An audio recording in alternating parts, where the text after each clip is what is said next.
Ich bin Geschäftsführer des Projekts 100% Mensch. Wir sitzen in Stuttgart und wir sind eine Organisation.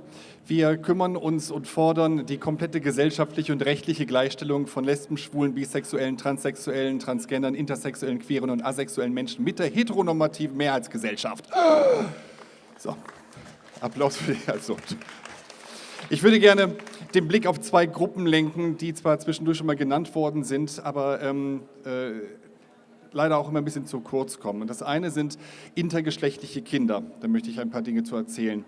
Für diejenigen, die nicht wissen, was bedeutet es, intergeschlechtlich zu sein. Bei intergeschlechtlichen Menschen ist es so, dass die körperlichen, also inneren Geschlechtsorgane, äußeren Geschlechtsorgane, die Chromosomen, die Hormone etc. uneindeutig oder mehrdeutig sind. Und das ist leider ein ziemlich großes Problem, weil wir uns halt in einer Gesellschaft leben, die binär ist. Es gibt Männer, es gibt Frauen und alles das, was irgendwie dazwischen liegt, ist gefährlich, weil es einfach diese Binarität unseres Weltbildes in Frage stellt. Insbesondere, wenn man in die Religion guckt, ne? Gott hat den Menschen geschaffen als Mann und Frau. Und könnte man natürlich etwas lauter sprechen und sagen, Gott hat den Menschen geschaffen als Mann und Frau. Das wäre vielleicht zielführender. Was ist die Konsequenz daraus? Dass alles, was nicht eindeutig ist, Angst macht. Es führt leider dazu, dass die Gesellschaft, das Umfeld und leider auch die Medizin den Eltern von intergeschlechtlichen Kindern sagt, dein Kind wird große Probleme haben, wenn es kein eindeutiges Genital hat, wenn diese Eindeutigkeit nicht gegeben ist. Und anstatt, dass man sich hinstellt und versucht, an der Gesellschaft etwas zu ändern, dass man die Gesellschaft offener macht und diese Binarität aufbricht, stattdessen versucht man, diese Kinder an das binäre System anzupassen. Das bedeutet, es kommt zu sogenannten genital zwangszuweisenden Operationen. Das bedeutet in den allermeisten Fällen, dass das Genital, was nicht eindeutig männlich ist oder nicht eindeutig weiblich ist, zumeist einem weiblichen Idealbild angepasst wird. Es ist eine Genital-Zwangszuweisung. Das große Problem ist, dass man zu diesem Zeitpunkt, wenn das gemacht wird mit den Kindern, noch gar nicht weiß, was eigentlich aus diesem Kind werden wird. Wird es sich irgendwann wie ein Mädchen, wie eine Frau fühlen und von sich sagen, ich bin ein Mädchen, ich bin eine Frau?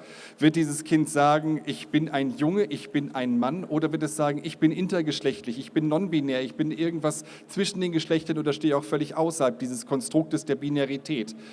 Zu diesem Zeitpunkt ist es dann aber leider schon zu spät. Das Genital ist verstümmelt worden, die Menschen sind unfruchtbar gemacht worden. Und das Allerschlimmste daran ist, dass die meisten Kinder, denen diese wirklich grausamen Operationen widerfahren, über ihre Situation nicht aufgeklärt werden. Ich selber kenne Menschen, intergeschlechtliche Personen, die erst mit Mitte 20, nachdem sie die Stadt verlassen hatten, in einem anderen Ort waren, zu ihren Ärzten gegangen sind und gesagt haben, also ganz normal hinmarschiert sind, weil sie irgendwas hatten. Und dann fingen plötzlich die ÄrztInnen dann an zu erzählen, ja, der Status ihrer Hormone momentan und dies und das. Sie wissen überhaupt nicht, wovon ich rede, oder? Diese Menschen wussten nicht, dass sie intergeschlechtlich sind. Es ist ihnen vorenthalten worden, ihr Leben lang belogen. Und diese Form der Genital-Zwangszuweisung, diese Form der Genitalverstümmelung muss ebenfalls endlich aufhören. Es ist nur eine kleine Gruppe in der Bevölkerung, aber diese Kinder, diese Erwachsenen später, leiden ihr Leben lang unter dieser Traumatisierung, die sie dort erfahren haben. Es gibt ja jetzt einen kleinen Hoffnungsschimmer und der Hoffnungsschimmer kam letztes Jahr. Letztes Jahr gab es das Urteil des Bundesverfassungsgerichtes, dass es eine dritte Option geben muss beim Eintrag des Personenstandes, dass man also nicht nur nach der Geburt eines Kindes eintragen kann, männlich, weiblich oder wie es bisher dann tatsächlich auch die Möglichkeit war, wenn es uneindeutig war, es einfach wegzulassen, zu sagen, okay, dann tragen wir gar nichts ein. Aber kein Geschlecht zu haben, ist genauso diskriminierend wie einem falschen Geschlecht zugeordnet zu werden. Und das Bundesverfassungsgericht hat jetzt der Bundesregierung gesagt, okay, bis Ende 2018 muss dieser zusätzliche Geschlechtseintrag im Personenstand machbar sein, möglich sein, ein positiver Eintrag. Und jetzt können wir nur hoffen, dass das auch dazu führen wird, dass wenn ein Geschlecht als Geschlecht anerkannt ist, dass dann auch die entsprechenden Operationen, die versuchen, nach dem Motto, was nicht passt, wird passend gemacht, dass das aufhört und auch endlich verboten wird. Allerdings brauchen wir dafür noch ein bisschen mehr Druck. Und da hoffe ich, dass wir diese Veranstaltung, also den Tag der genitalen Selbstbestimmung, auch vielleicht mal fokussieren auf die Situation von Kindern, von intergeschlechtlichen Kindern, weil gerade durch dieses Urteil des Bundesverfassungsgerichtes haben wir dort gerade den Hebel, dort wirklich Druck zu machen. Von daher finde ich es toll, wenn sich alle ein bisschen über intergeschlechtliche Kinder informieren und auch das immer mitdenken bei dem, was wir alle tun.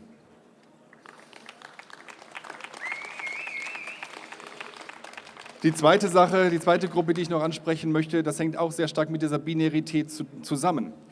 Wenn es um das Thema Beschneidung geht, dann frage ich die Menschen gerne so, ja, wer wird denn da beschnitten eigentlich? Also wenn es jetzt um die sogenannte männliche Beschneidung geht. Jo, da werden Jungen beschnitten. Meine Frage ist dann immer, woher weißt du das? Woher weißt du eigentlich, dass das Kind, das dort beschnitten wird, ein Junge ist? Dieses Kind hat noch keine Pubertät hinter sich, dieses Kind hat noch keine Entwicklung genossen. Es gibt Menschen, die werden mit variierenden Körpermerkmalen geboren. Sie wissen haargenau, ich bin eine Frau, ich habe nur leider einen Penis. Oder ich bin ein Mann, ich weiß es. Mein Innerstes weiß, ich bin ein Mann, aber ich habe eine Vagina und ich habe Brüste. Diese Menschen haben einen sogenannten Transsexus, also körperliche Merkmale, die nicht zum inneren Geschlecht passen. Transsexualität, Transgeschlechtlichkeit, Transidentität. Es gibt viele Begriffe dafür. Das Problem ist jetzt allerdings, wenn ein sogenannter Junge beschnitten wird, ihm seine Vorhaut amputiert wird und danach stellt sich heraus, das war gar kein Junge, das war eine Frau mit Transsexus, ein Mädchen mit Transsexus. Und dieser Mensch entscheidet sich dann später, ich möchte gerne meine körperlichen Merkmale, mein Genital angleichen lassen an mein wahres, an mein inneres Geschlecht. Ja, dann fehlt da was man gut benutzen kann. Die Vorhaut wird benutzt, um daraus Schamlippen zu bauen, also für eine Neovagina.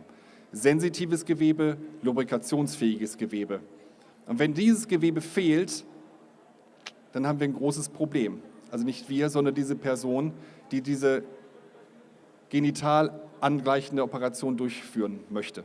Das Gewebe fehlt, es muss von anderer Stelle genommen werden und es wird nie die Effektivität haben, die eine Vorhaut in dem Moment haben könnte. Es ist eine kleine Gruppe, die es betrifft, aber es ist eine wichtige Gruppe, weil auch an ihr sich wieder manifestiert, was ist eigentlich Geschlecht? Und das ist etwas, was wir alle klarkriegen sollten, finde ich. Geschlecht befindet sich nicht zwischen den Beinen, das Geschlecht befindet sich zwischen den Ohren. Und das andere ist ein Genital, aber nicht das Geschlecht. Dankeschön.